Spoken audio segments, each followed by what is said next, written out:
Hi, welcome to my channel. This is Ishwara's Take. This is my opinion and my take on the world events that are happening right now. Let's take this scenario, right? When an employee leaves an organization, why does an employee leave? Right? It's possibly because the person is unhappy with the kind of work that he's been given. Maybe the job description said one thing, and ultimately, when the person is doing the job, maybe the job is something else, right? Or maybe the another reason could be that the salary structure may be too less given the skill set of the employee. Person might feel that maybe if the person would do the same kind of work somewhere else, right, there is more scope for higher pay, and there's more scope for an opportunity for growth. There's higher management visibility. All these things come into play, right? And possibly it is also because that the person may be not very well be treated by the co-workers or the manager or the team or somebody else in the company. So there are a number of reasons. The flip side of this is that when how does the company feel when they find people leaving, right? So first scenario would be that person is not doing well. And I'm taking it a very crude and a very simple examples. I know there are a number of reasons about what companies go through, of how companies do the layoff process and all the severance process there, right? I'm just taking very crude examples so that for the sake of this explanation, because the next topic that I'm going to talk about has a very good connection to what I'm talking now, right? So what is the flip side of this? The companies, right? So the companies, how do they react to when they see when they see the people leaving the organization, right? So if the person is not performing, obviously the company would feel that it's good that we got rid of that person.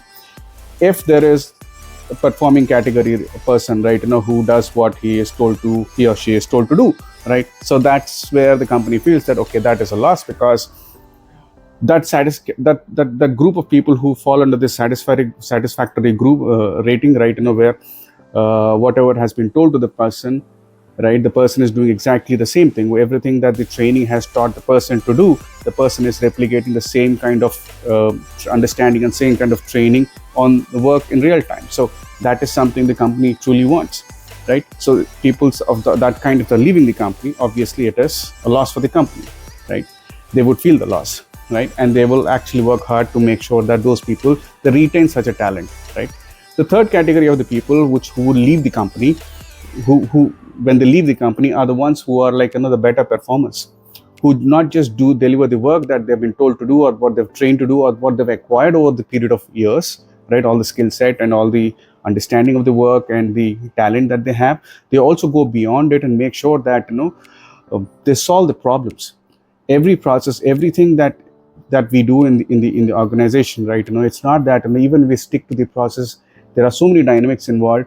It is possible that the situation may arise where there is an incident, or there could be some business disruption, or there is an interruption in the way that in the way that people operate, in the way that the process operates, in the way that the output is delivered, in the way that information is collected and processed and stored, right?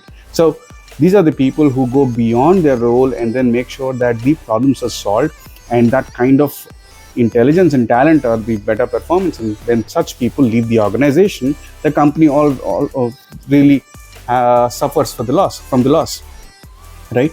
And they make sure, and then they also build up the plans to make sure that such kind of employees do not leave the organization. The fourth category, who voluntarily leave, right? And that is an important category according to me, which are the leaders, right? These are the leaders, and these leaders are there at different levels. It's not just these leaders are there at the top CXO bench forum and all those high level senior vice president, managing director kind of level, but these kind of people are also there at the lower levels as well, or the mid levels as well. A leader is somebody who can influence their decision, influence their way of thinking on others, and make sure that others also follow and emulate what the kind of learning that they have, or the kind of understanding that they have, and the kind of maturity that they demonstrate, right? So when a leader goes, I can tell you that there are a bunch of people, the leader's right hands and the left hands, the entire hierarchy of this leader, right, that also leaves along with the leader. This is usually the case, especially when the companies are setting up a new office and they're trying to recruit a leader for a process, for the business process that they're working on. When the leader joins, along with the leader, all those important or the key people who have helped the leader over the period of years, right? They also move to this company or this particular place. Now, why is this all this important? Is that we know that tech industry has layoffs, and we've seen that in the last few years that whenever there's a recession calling, right, there are technology companies, there are other companies, which are truly dependent on technology that they provide. For example, food delivery apps. Of course, they deliver the food, but the delivery app, the mechanism by which they sell to the customers is, or interact with the customers, is through digital means, right? And so I'm referring to all these companies which are truly dependent on technology, and nowadays every company is digitized and every company is dependent on technology. So these companies, right, tech and plus non-tech companies, they are laying off the people because of a number of reasons, and one of the reasons that is coming out is AI, right?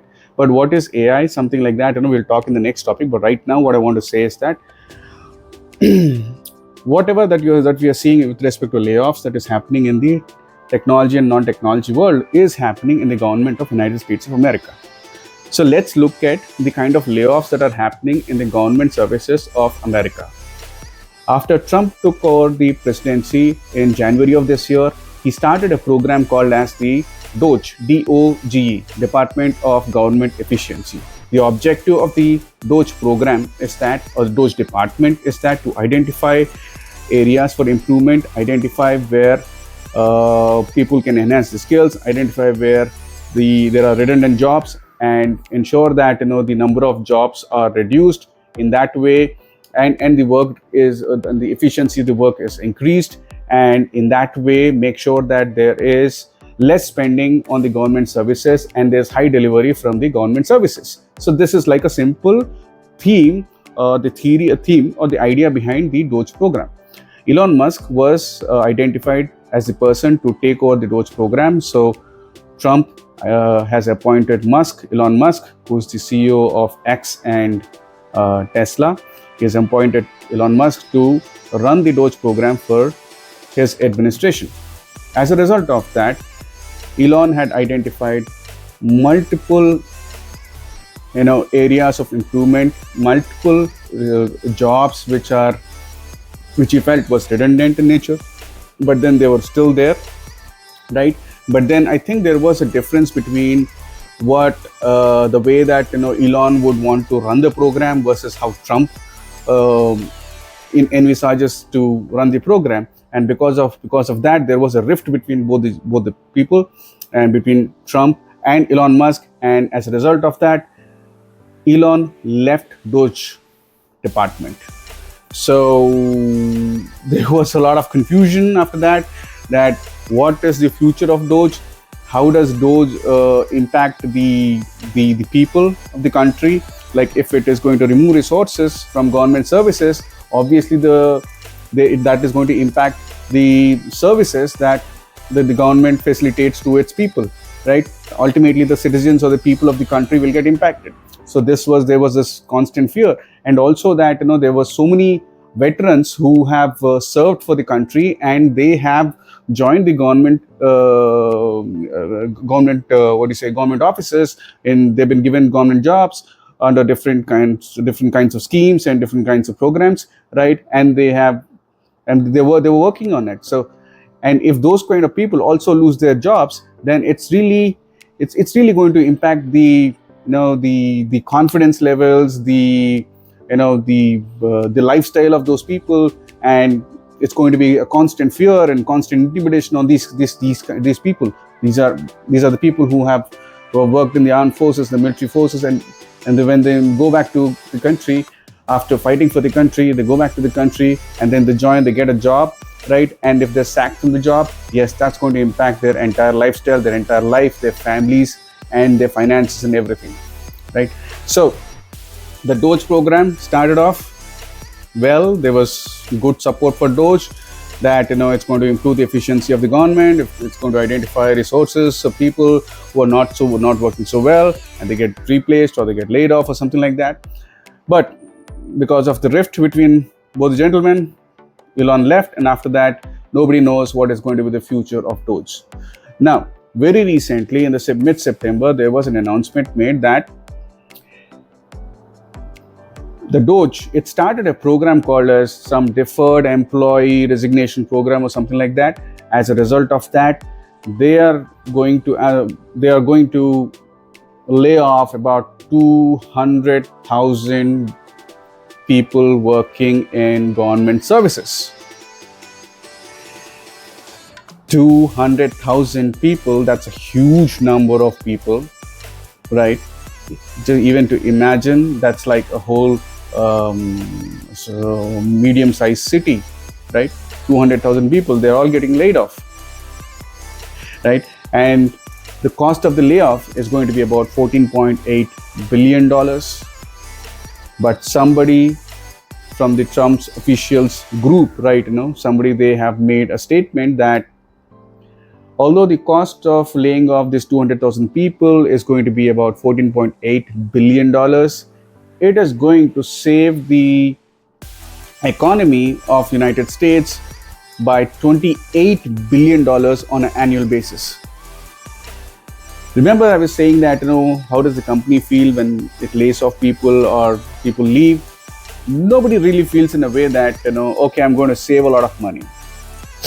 Because, of course, everyone works for money, money is the ultimate goal, but that's not really the ultimate goal, It is the kind of service that it provides, how it makes the life of others better. That's kind of the motto of the company. If you see any bank, any healthcare, any telecom, right, including any government website, what is their motto, what is their objective? To give better services to the customers, to make sure that whatever that they are providing is the best in the market, and it serves the people, it serves the needy, it serves the customers who want those services, who want those products, right? It facilitates those. In return to those, it charges a certain amount of money, that is fair, right? That's how business works, that's how governments also work, right?